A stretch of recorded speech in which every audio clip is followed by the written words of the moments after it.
Did you know Hawaii is the only coffee-producing state in the U.S.? Hawaii Coffee Companies is not only our state's largest coffee roaster, but our largest agricultural exporter. Bigger doesn't always mean better when it comes to Hawaii real estate. Primary Properties is a boutique firm, but known for building big relationships, teamwork, and community support. And her father was the king of outdoor carnivals, but she had the idea to bring the fun inside. The Fun Factory has reinvented entertainment for the whole family. Hawaii Coffee Company, Primary Properties, and Fun Factory, trailblazing companies that have forged a path and transformed the way Hawaii does business. We'll speak with the trailblazing CEOs behind these companies on Founders and Visionaries up next. Founders and Visionaries is presented by Hawaii Business Magazine.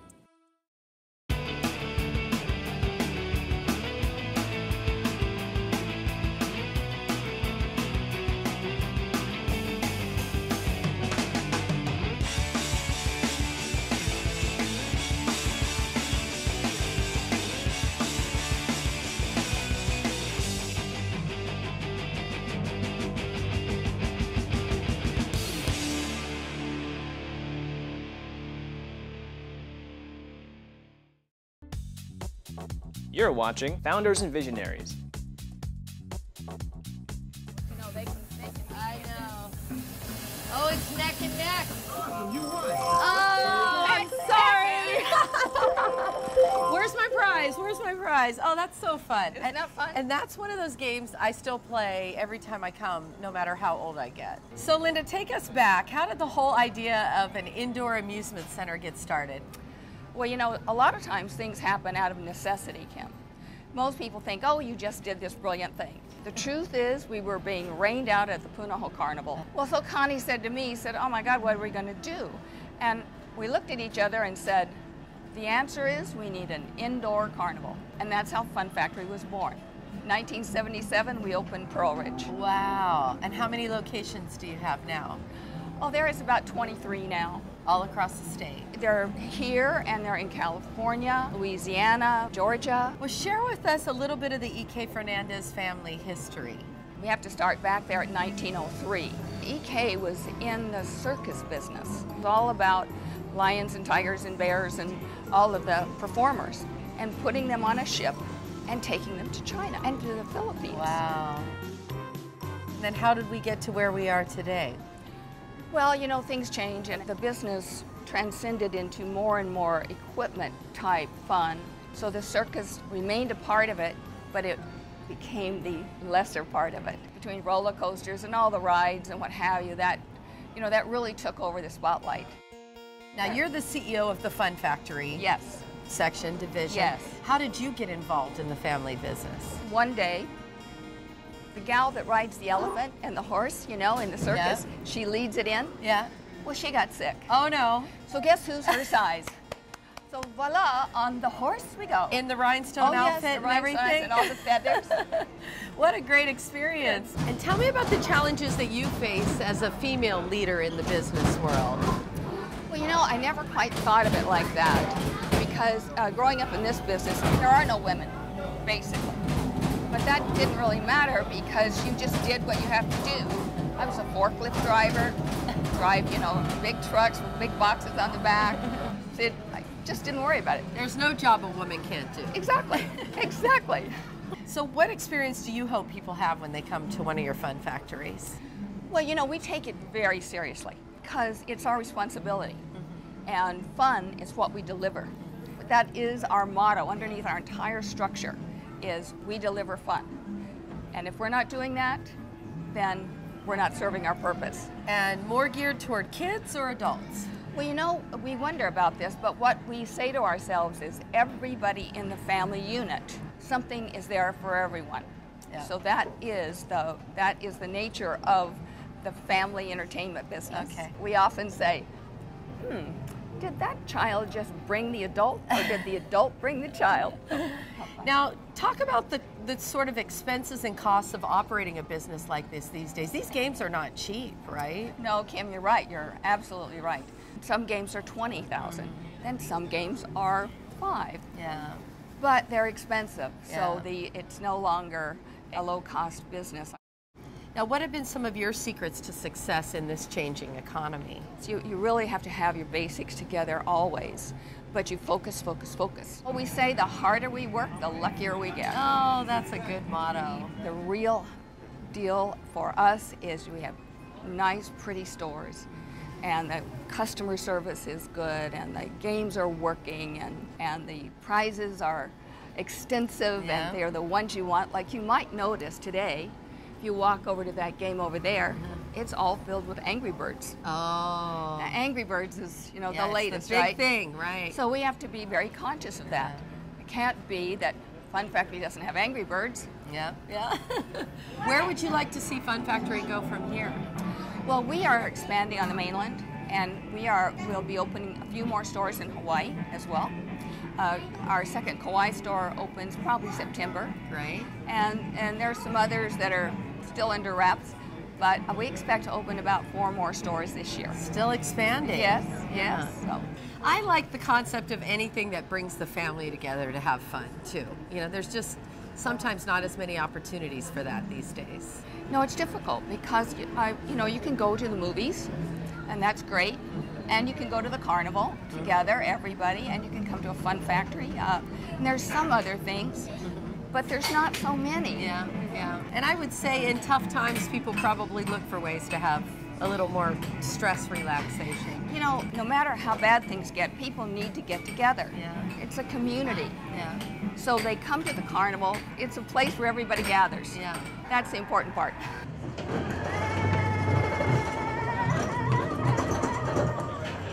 So tell me about your Fun Factory honor roll.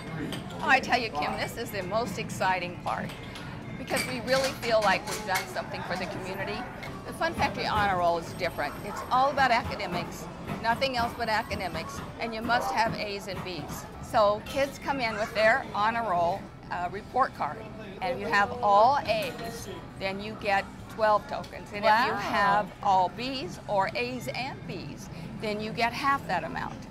Once a year, we print every kid's name on that honor roll in the newspaper and the school they go to, so they get recognized. Wonderful. Well, the teachers love it because we are helping them promote education, and you just can't hammer it into kids, do Yeah. your homework. Yeah. The next great thing is our scholarship program. So every year we give 20 scholarships to the UH, and these are all fabulous students. We've been doing it now for, 24 years. We find that 85% of them were Fun Factory honor roll students prior to getting their scholarship. Oh, great. Now tell me a little bit about the other things you do in the community. You're very involved and you give back in a lot of ways. Yes, we do. We do a lot of different programs. We have one, the E.K. Fernandez Shows is involved with many things, military, girls and boys clubs, and Heart Association. We believe in giving back. So we're proud of doing that, and we will continue to do it. Do you ever come into work and you're like, I just don't feel like being happy today in the Fun Factory? Yes, you do that sometimes. All you need is one small child to change your perspective. So the little kid comes up and says, can you help me? And you go, yes, I can. I'll be happy to. Oh, great. So that starts with smiles. All right, Kim. This is wild. Adults need to have more fun like this. Don't you think? I do think so. Finish, and here comes the police after us. Yes. That was fun. Thank fun. you.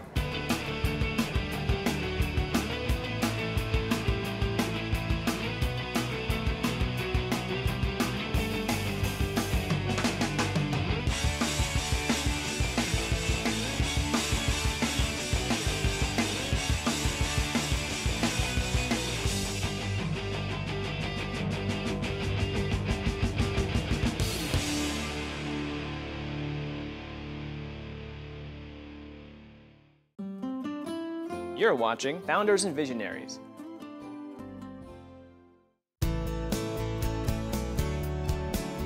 You're looking at my most prized possession, $2 million worth of 100% Kona coffee. That's 2,100-pound bags right here in front of you.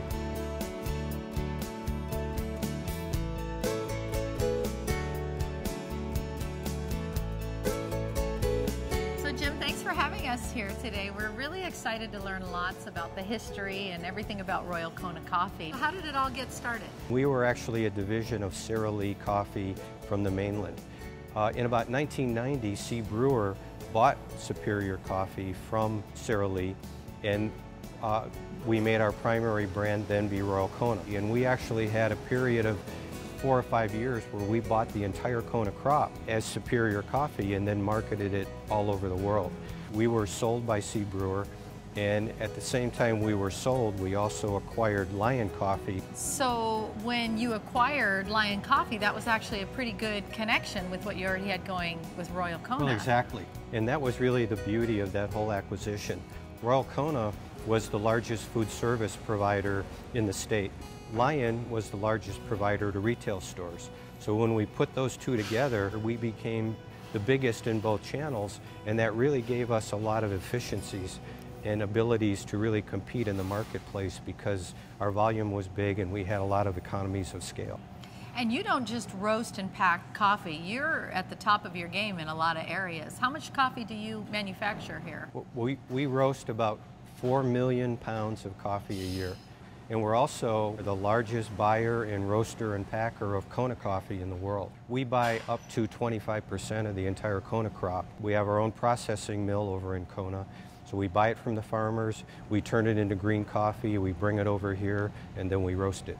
Let's talk a little bit about locally grown coffee. For a while there was a lot of headlines about people claiming their coffee was Kona coffee, and it wasn't.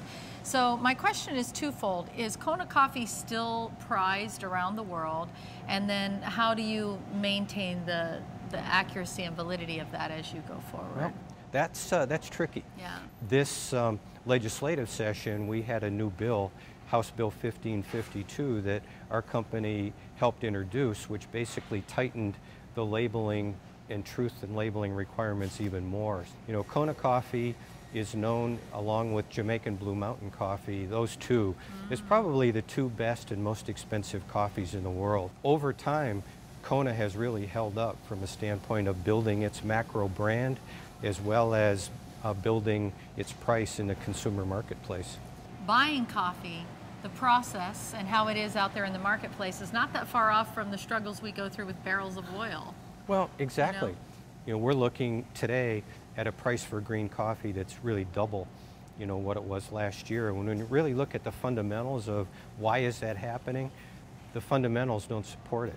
You know, there seems to be plenty of coffee, but it's just been bid up by people who specialize in buying commodities, and the weakness of the dollar right now hasn't helped us either. So to a great degree, the manufacturers and retailers have been compressing their margins to try to not give restaurants, hotels, and consumers sticker price shock. What drives us is that we know there is a market for a better product, and we just don't compromise our standards, even in a marketplace like this where the cost of coffee keeps going up. There's always a thought that says, well, should I buy cheaper coffee so that I can hold my costs down? And the answer is no, we won't. Well, the consumer can tell. Yes, they can. When they taste it. Yep. How do you stay successful amidst the growing popularity of all these other mainland franchises? They haven't really had that significant of an impact on what we do specifically. You know, we're either a wholesale to food service or wholesale to retailers for you to buy and take home. Almost everybody still brews some coffee at home.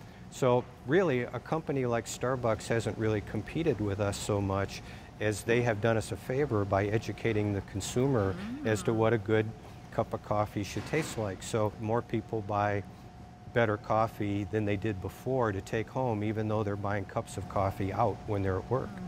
What do you think it is about coffee that we all love so much? Well, I think coffee falls into that category of things that they always call comfort foods.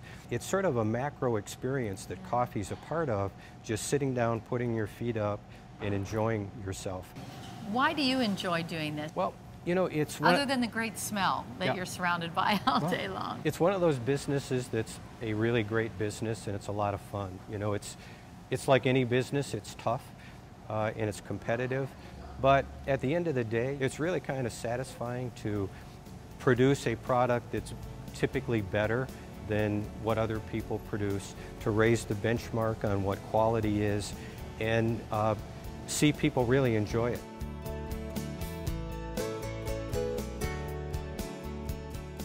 Show me how this all works. Okay, well, the way quality works here, I've got 4 or 5 points that must-dos. Okay. One, we have to buy really good coffee to begin with. Use the right recipe, roast it to the right color, pack it in an oxygen-free environment. And if you do those things, chances are you're going to have a really good cup of coffee on a really consistent basis. And it's consistency that is the really important key. So what you and I are going to do is taste coffee the way professional cuppers do. All right. And the first thing we're going to do is what's called break the crust. So you stir it, and as you stir it, you smell it. Nathan, Smells next delicious. one. So next, there's still some coffee grounds floating on the top, so we're going to try to scoop those right off the top. Okay. The real important thing next is we're going to slurp it off a spoon. Okay. Slurp is the key word. By doing that, you splash it all over your mouth, so, and you oxygenate it, which improves the taste. Let me try this one more time. You gotta I'll follow your lead. Now we've got 100% Kona pea berry in the middle, and you see this pea berry is very unique in that generally there are 2 beans in every coffee cherry, but this only has 1. So because there's only 1, it is fuller bodied and has a better taste. Wow. And it's highly coveted and more expensive. Okay, I really like this one, the Peabody. Yeah, that's our Kona pea berry. Oh, pea berry. Pea berry. That's And delicious. That's the most special coffee that we sell. Can I get the rest of this in a cup to go? No. It'll be full of grounds. I'm not picky. I love my coffee. Thank you, Jim. You're very welcome. This was great. Thank you. Thank you.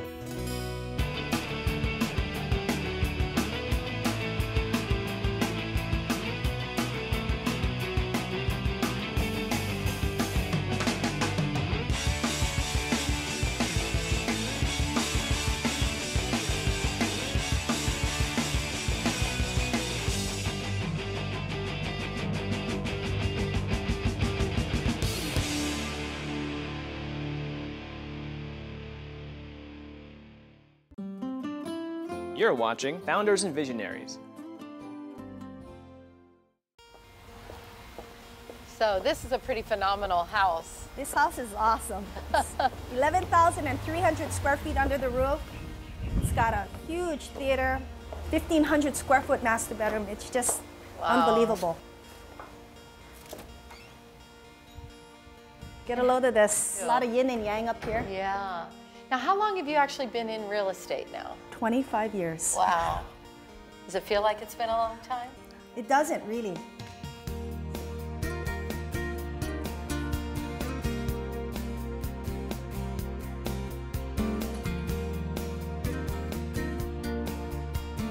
So, okay, this is a pretty amazing house. I love this house. It's just been a fabulous house to represent. You could play Chase Master in here, hide and go seek.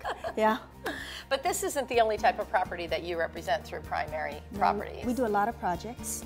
We do a lot of homes in the $1 million range, and this home is certainly much more than that. But it's nice to be able to represent this type of high-end property in such a great area. Yeah. Your start was much more humble beginnings in the real estate industry. Definitely. What did your family teach you that made you all successful? One of the things that I've been blessed with is support. Whenever I felt like a little bit discouraged or that I'd kind of be overwhelmed, I always thought back of how my parents would push us and support us. My mom would say, "We never brought you up to be afraid. If you don't have the money, work harder." I have a Chinese mom. We learned about saving money. We learned about the importance of handling our money properly. That was good. You know, she gave us a lot of good insight on. We tease her and we call her Turbo. She's just going all the time. She gives us a lot of encouragement and, you know, has been definitely the role model for my brother, my sister, and I, for sure. You know, in real estate, I, at a very young age, started accumulating property, and my mom would say, every time you save $10,000, buy something. So I kept accumulating small pieces of property, and I wanted to be somebody that would encourage others to do the same thing, and I couldn't teach other people to do it unless I was doing it myself. So I started that way, and it's something I enjoy. 25 years later, it's something that I'm trying to teach other people to do. And I'm so glad that she encouraged me at such a young age to put my money away, invest in something that was working for me, and it's just been wonderful. That's great advice. I wish I'd have gotten that advice from 18 years old on. Yeah, I've really, you know, I love doing what I do. I love mentoring younger realtors, and so I think our parents wanting us to do things that we enjoy has been a definite life lesson for me to pass on to my kids. Real estate, a lot of times people get the misconception that it's, you know, cars and money, and that's a big reason to get into real estate. What I've learned from Kay is it's all about relationships and helping people, let's say a first-time home buyer, get into their first house or their dream house that they've saved, you know, a long time for, and having the satisfaction of helping that family find their perfect house. That's really, you know, the paychecks of the heart is what means most, I think. Yeah, she's kind of the glue that holds everybody together, always, you know, just always caring about people. And so when she approached me to come do the marketing for the company, it was all about the teamwork. I've been involved in other sales organizations, and the concept of teamwork was really new. When it's commission-based, it's usually, you know, really competitive. Taking that team approach really helps to keep everybody focused and just really working well together. Both of our projects that we have are going to exceed your standard expectations. We've been really fortunate and blessed to work with developers that are really meeting the needs of our market with affordable pricing, so that's really exciting. One of the neat things about our project sales is that we work as a team. For people who aren't used to working with a team concept, basically our structure is such that we have groups of agents that work together. So if for some reason someone's on an appointment somewhere else or a question needs to be answered or something, we always have everything covered. And then basically as a commission schedule goes, we just split the whole so that we're always equally working together as a team and making sure our customers are always taken care of. For me, I've worked a lot with the shelters for domestic violence for women here in the state of Hawaii, also for the Ronald McDonald House.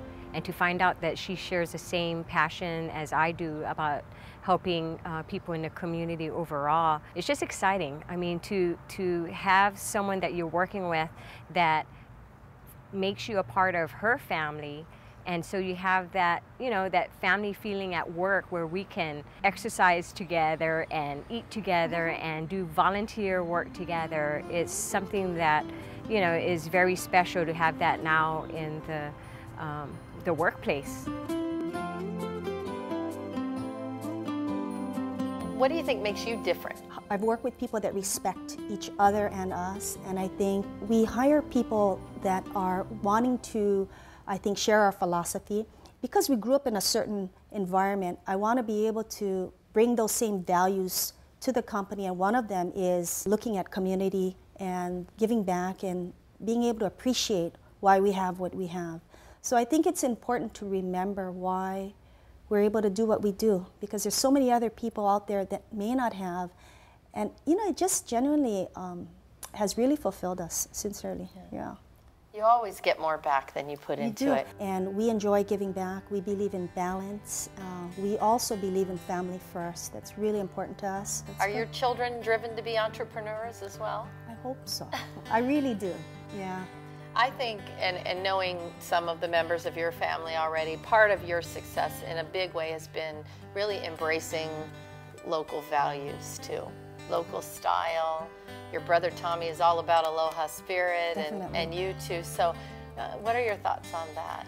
We are 100% referral based, and that's all about being local, about taking care of people, about giving back, about understanding what's important to somebody, making sure that if you work on something, it doesn't matter how much you earn, they got to be happy, and that's local style. Overall, we just want to make sure that people are happy, and that's what it's all about.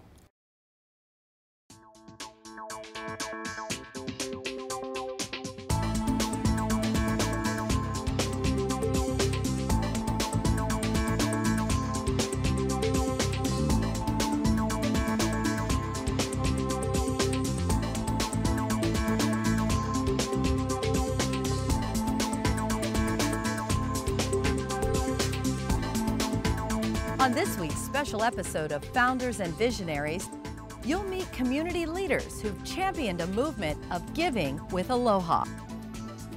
Watch Founders and Visionaries Sunday on KHNL at 1:30.